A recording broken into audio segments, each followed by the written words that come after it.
একদিকে চলছে রাজনৈতিক সামাজিক সংগঠন এবং ব্যবসায়ীদের লাগানো বিভিন্ন দেওয়াল পোস্টার সরিয়ে পরিষ্কার পরিচ্ছন্নতা অভিযান, অন্যদিকে অপেশাদার হাতের ছোঁয়ায় দৃষ্টিনন্দন গ্রাফিতি আর আর্টে সম্প্রীতির বাংলাদেশ গড়ার বার্তা দিচ্ছেন শিক্ষার্থীরা। আমাদের মনের কথা, আমাদের যে কষ্টটা হচ্ছে বা আমার বন্ধুদের মার খাচ্ছে, অত্যাচারিত হচ্ছে, ওদের মাসে জানানোর ভিতরে আমাদের একটা ভয় কাজ করতেছিল। ওই সাহসটা আমরা পাচ্ছিলাম না। নওগাঁ শহরের শিক্ষা প্রতিষ্ঠানের দেয়ালে ও আবাসিক এলাকায় স্থান পাচ্ছে বিভিন্ন চিত্রদৃশ্য। এইসব কার্যক্রমে অংশ নিচ্ছেন বিশ্ববিদ্যালয় থেকে শুরু করে স্কুল পড়ুয়া শত শত ছোট বড় শিক্ষার্থীরা।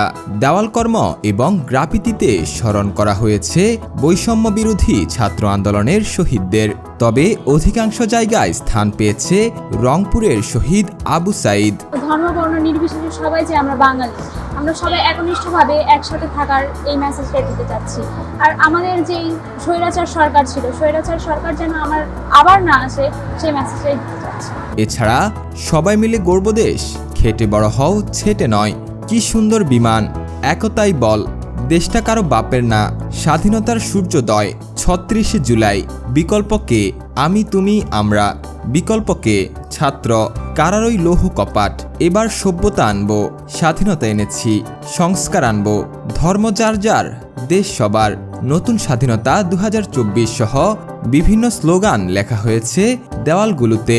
আমাদের দেশ থেকে ইলিশ উৎপাদন হচ্ছে, আমরা যদি সেটা না খাই, নিজেরা না খাই, আগে অন্য দেশে দেই, সেটা তো ঠিক হবে না, তাই না? আগে তো আমাদের নিজেদের খাওয়া উচিত, তারপর মানুষের দেওয়া উচিত, আগে নিজের তারপর অন্যের। শিক্ষার্থীরা বলছেন, নওগাঁ শহরের সৌন্দর্য নষ্টের অন্যতম প্রধান কারণ হলো বিভিন্ন স্থানে অযাচিতভাবে পোস্টার লাগানো।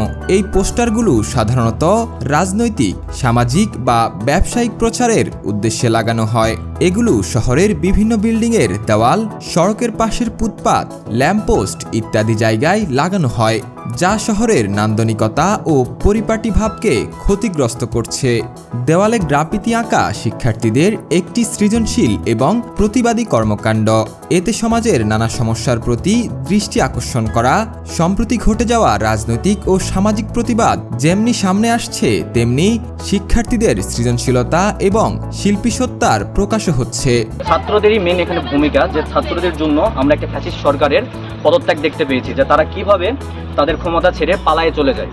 আমরা একটি সুন্দর বাংলাদেশ দেখতে চাই, সেজন্য সবার আগে পরিবেশ সুন্দর করা প্রয়োজন। তাছাড়া এসব পোস্টার শহরের নাগরিকদের মানসিক স্বাস্থ্যের উপরও নেতিবাচক প্রভাব ফেলছে।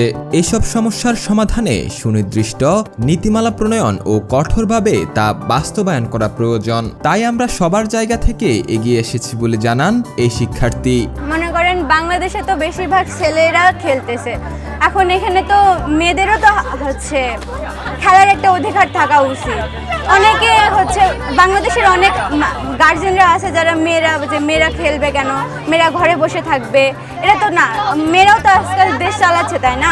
আমরা আগে অনেক ধরনের জিনিস দেখেছি, যেমন আমাদের যে স্বৈরাচার সরকারের কথা বলতেছিলাম, এই সরকারের কারণে আমরা বিভিন্ন জিনিস বেশি দামে কিনতাম। এখন এই সরকার আসার কারণে আমাদেরকে বলা হয়েছে যে এই জিনিসগুলো কম দামে দেওয়া হবে। উইল্যাব বিশ্ববিদ্যালয়ের ইংরেজি বিভাগের শিক্ষার্থী নাবিল বলেন, দেওয়ালে চিত্র অঙ্কন করার পাশাপাশি তারা বিভিন্ন জায়গায় পরিষ্কার পরিচ্ছন্নতা অভিযান পরিচালনা করেছেন। একই সঙ্গে দুর্বৃত্তদের দেওয়া আগুনে পুড়ে যাওয়া বিভিন্ন ভবনের পরিষ্কার কার্যক্রমেও অংশ নিয়েছেন তারা। দেশের এমন পরিস্থিতিতে শত শত তরুণ তরুণীদের হাতে নতুন বাংলাদেশের এক উদ্ভাবনী স্বপ্ন আঁকা হচ্ছে। বিগত 16 বছর পর অন্তর্বর্তীকালীন সরকার গঠিত হয়েছে, যেটা একটা ফ্যাসিস্ট সরকার 16 বছর কিরকম নিপীড়ন এবং তাদের যে কাজকর্ম করে গিয়েছে তার ফলাফল আমরা পাচ্ছি। অন্তর্বর্তীকালীন সরকারের উপর অবশ্যই আমাদের উচিত সবার আস্থা রাখা, কারণ তারা এসেছে দেশের গঠনমূলক কাজ করা। আমাদের নওগাঁয় একটা বন্ধুর হাত ভেঙে ফেলে দেওয়া হয়, মেরে ছাত্রলীগের নেতারা মারছে।